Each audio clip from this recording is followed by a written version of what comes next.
साधारण सलवार कुर्ता पहने एक लड़की तेजी से स्कूटी दौड़ाती हाईवे की ओर बढ़ रही थी। हवा उसके चेहरे से टकरा रही थी, लेकिन उसके मन में बस एक ही बात थी, समय पर पहुंचना है। उसकी छोटी बहन की शादी थी और वह उसी में जा रही थी। उसके पास न तो कोई सरकारी गाड़ी थी, न ही सुरक्षा का घेरा। एक आम लड़की की तरह, जैसे किसी शहर की भीड़ में खो जाने वाली कोई पहचान। लेकिन वो लड़की जो बाहर से जितनी साधारण दिखती थी, अंदर से उतनी ही मजबूत थी। उसका नाम था कविता मिश्रा और उसकी पहचान थी SDM कविता मिश्रा। जैसे ही वह हाईवे पर पहुंची, सामने पुलिस की बैरिकेडिंग नजर आई। 3-4 पुलिसकर्मी सड़क पर खड़े थे और बीच में खड़ा था एक दरोगा रमाशंकर यादव। वो रोब से बोला, ओ लड़की, स्कूटी साइड में लगा। कविता ने स्कूटी साइड में लगाई। कहां जा रही हो? मेरी बहन की शादी है, वहीं जा रही हूं, कविता ने शांत स्वर में कहा। दरोगा ने ऊपर से नीचे तक कविता को घूरा, फिर हंसते हुए बोला, अच्छा, शादी में जा रही हो, लेकिन हेलमेट नहीं पहना, स्कूटी भी तेज चला रही थी, चालान कटेगा।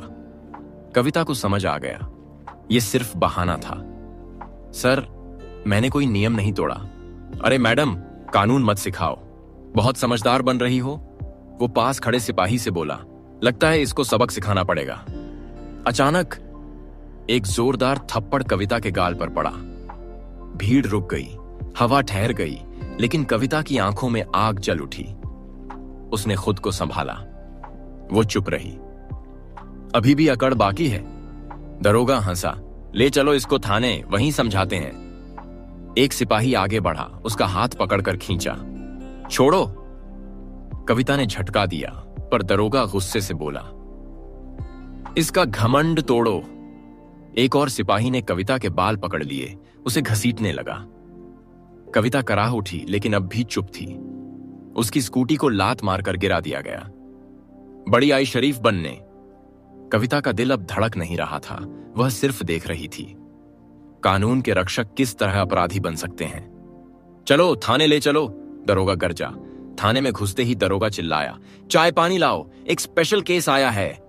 फिर अपने सिपाही से फुसफुसाया, इस पर कोई केस डाल दो, चोरी जेबतराशी जो बन पड़े।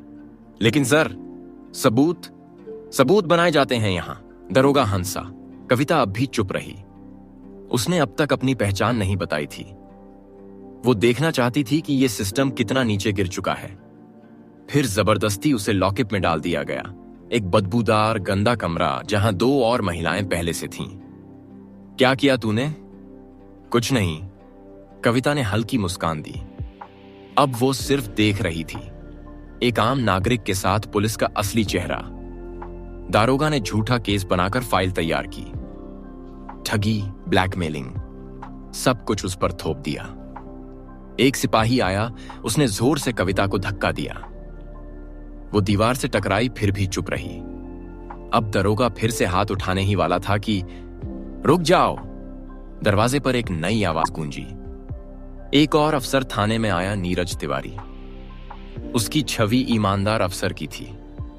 उसने हालात देखे, महिलाएं, गंदा कमरा, एक साधारण सी लड़की, लेकिन आंखों में सवाल लिए हुए।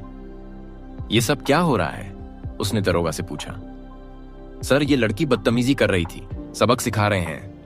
नीरज ने कविता की तरफ देखा। तुम्हारा नाम? कविता अब भी शांत रही। दरोगा हंसा। नाम नहीं बताएगी सर। ठीक है, इसे दूसरी कोठरी में डालो, नीरज ने सख्ती से कहा। अब मामला गंभीर हो गया था। कविता को एक और गंदी अंधेरी कोठरी में बंद कर दिया गया। और तभी एक सिपाही दौड़ते हुए आया। सर, बाहर एक बड़ी सरकारी गाड़ी खड़ी है। कौन है? दरोगा चौंका। DM का। साहब। पूरा थाना सन्नाटे में आ गया। पूरा थाना जैसे जम गया हो। दरोगा रमाशंकर की पेशानी पर पसीने की बूंदें झलकने लगीं।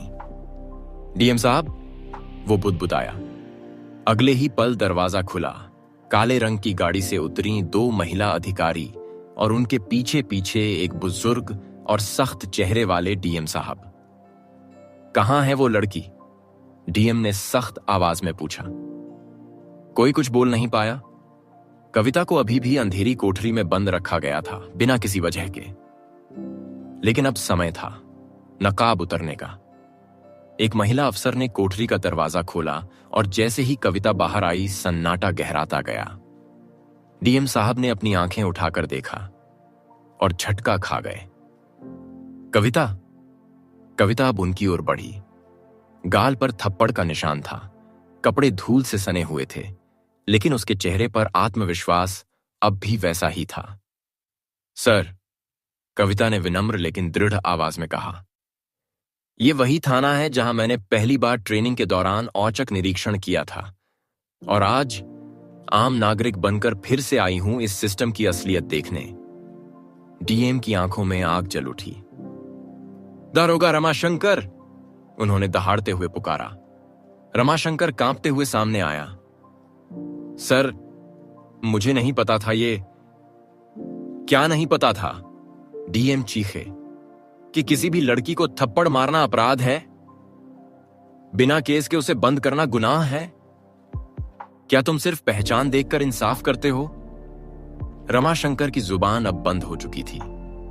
कविता आगे बढ़कर बोली, सर, मैं जानबूझकर अपनी पहचान छिपाकर निकली थी, क्योंकि मैं जानना चाहती थी कि बिना रुतबे, बिना ओहदे की लड़की को यह सिस्टम क्या समझता है। एक इंसान या सिर्फ एक कमजोर शिकार? भीड़ जमा हो चुकी थी थाने के बाहर, सोशल मीडिया पर, हर जगह यह खबर फैलने लगी। अब बताइए दरोगा साहब, कविता ने उसकी आंखों में देखा, आप किस अपराध की सजा देंगे खुद को? रमाशंकर अब घुटनों पर बैठ गया। माफ कर दीजिए मैडम, मुझसे गलती हो गई। कविता ने कुछ पल चुप रहकर कहा, गलती नहीं थी, ये सोच थी, और सोच बदलने का काम माफ करने से नहीं, सजा देने से होता है। डीएम ने वहीं आदेश दिया, दारोगा रमाशंकर को तत्काल सस्पेंड किया जाए, उसी के खिलाफ एफआईआर दर्ज हो, और उस थाने में सीटीवी, महिला हेल्प डेस्क और हर सिपाही की दोबारा ट्रेनिंग अनिवार्य की जाए। कविता ने थाने की कोठरी की ओर देखा, जहां दो महिलाएं अब भी बैठी थीं। वो उनके पास गईं, उनका हाथ थामा। अब से तुम अकेली नहीं हो, तुम्हारी आवाज अब मैं हूं। और उस दिन से वो थप्पड़ सिर्फ एक लड़की का अपमान नहीं रहा, वो पूरे सिस्टम पर एक तमाचा बन गया।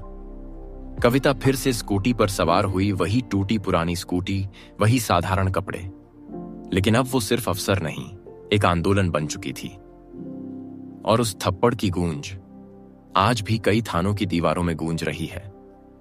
एक सच्ची घटना से प्रेरित कहानी जो हमें याद दिलाती है कि अगर एक थप्पड़ गलत सोच पर पड़े तो वो क्रांति की शुरुआत बन सकता है।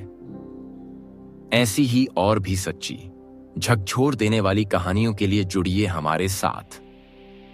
स्टोरी इंस्पायर्ड, जहां हर कहानी सिर्फ कहानी नहीं, एक एहसास होती है। देखते रहिए, सोचते रहिए और आवाज उठाते रहिए, क्योंकि कभी कभी एक थप्पड़ भी काफी होता है। Story inspired.